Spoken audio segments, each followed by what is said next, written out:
So I hope to become a Grandmaster this year. And is that realistic? Yes, I think quite realistic. He struggled a bit in the autumn trying to take GM norms.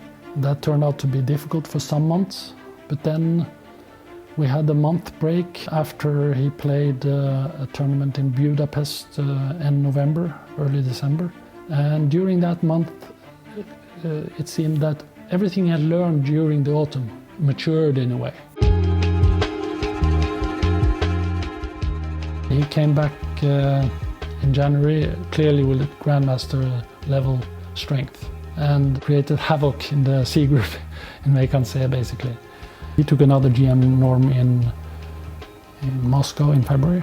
He didn't manage on Iceland in March. He had gotten his norms like quite in a succession, and then he played, I think, the tournament in Iceland where he didn't get the norm, which he thought was really disappointing. And I mean, even though it was not like huge goal to become like a Grandmaster at a certain time point, it's you know, it's cool to have become a Grandmaster as early as possible, because that's something that stands there in the history books. For some time I thought maybe he benefited a lot from being young and underestimated, so that I more or less in every tournament that spring I expected that, well, maybe he stopped winning, maybe it's back to normal now, but at that point he had 3 or 4 very successful tournaments, and it went also well in Dubai. He had a lot of confidence, and with 2 rounds to go, I think he needed 1 point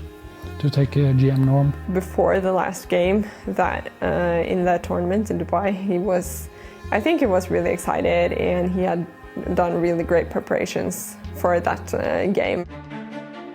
I still very much remember the nervousness that I felt on the day and the game where I finally got the title, and my opponent, I think, offered a draw in a somewhat worse position, and frankly, I mean, I couldn't have taken the draw any faster, because I just wanted the title. We went to celebrate at McDonald's, which was like not like where we would go to eat every day, and he even got ice cream. So Proud dad. That's the International Grandmaster title diploma that he received from FIDE. So at 13 he became one of the youngest ever.